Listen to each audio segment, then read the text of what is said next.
Now will check how to recover from soft storey. Basically আমাদের এই স্টোরিটা soft story আসছে, সো এই স্টোরিটাতেই আর কি আমরা কিছু স্টিফনেস বাড়াবো, তাহলে এই স্টোরিটা আশা করি সফট স্টোরি থেকে আমরা হয়তোবা পরিত্রাণ পাবো।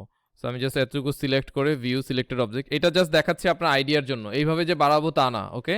আমাদের রিকোয়ারমেন্ট অনুযায়ী বাড়াবো। আমি জাস্ট দেখাচ্ছি যে স্টিফনেস বাড়ালে যে সফট স্টোরিটা চেঞ্জ হতে পারে, অথবা সফট স্টোরিটা রেগুলার স্টোরি হতে পারে সেইটা। সফট স্টোরি মানে কি, উপরেরটার সাথে নিচেরটার অনেক ভেরিয়েশন আসছে, উপরে যে পরিমাণ স্টিফনেস আছে নিচে নাই, কারণ একটাই, আমরা উপরে হয়তো স্ল্যাব লোড টোড দিয়েছি, এখানে কিন্তু ওগুলো নাই, ওকে?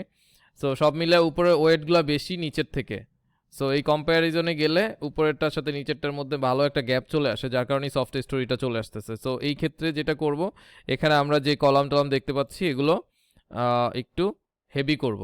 সো আপাতত জাস্ট দেখানোর জন্য একটা way, lot of ways we can do it. এখানে হচ্ছে শেয়ার ওয়াল দেওয়া যেতে পারে সামহাও, আসলে আর্কিটেকচারাল রিকোয়ারমেন্ট অনুযায়ী যেখানে যেভাবে আমাদেরকে করার সুযোগ থাকবে আমরা ঠিক ওইভাবেই করব। যেমন এখানে 20-12 কলাম দেওয়া আছে, রাইট?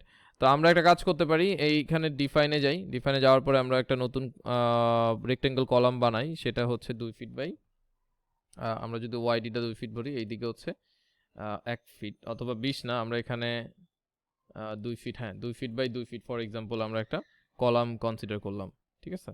কলাম কনসিডার করে আমরা এইখানটাতে এই কলামটাই দিলাম, ওকে? এইখানটাতে আমরা এই কলামটা দিলাম, and now will check, okay? So এখন আমরা অ্যানালাইজ করে চেক করব, ওকে? সো অলমোস্ট হয়ে গেছে, আমরা এবার বের হয়ে আসি অ্যান্ড দেন জাস্ট রেজাল্টে যাচ্ছি, ওকে?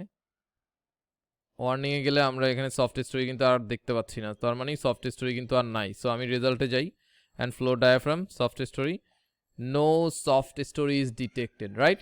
So it's all right. এখন কথা হচ্ছে যে আমি এটা কেন করলাম, আবারও বলতেছি, আমরা শুধু স্টিফনেসটা বাড়াতে পারলেই কিন্তু আপনার সফট স্টোরিটা, স্টিফনেসটা বাড়াইয়ে দেন ব্যালেন্সের মধ্যে রাখতে হবে প্রত্যেকটা স্টোরির মধ্যে, রাইট? তাহলেই কিন্তু আমরা সফট স্টোরিতে পরিত্রাণ পাবো। এবং স্টোরি ড্রিফটে যদি যাচ্ছি সেটা তো দেখলামই, স্টোরি ড্রিফট আরও কোনো প্রবলেম আসলে নাই, সবগুলাই পাস দেখাচ্ছে।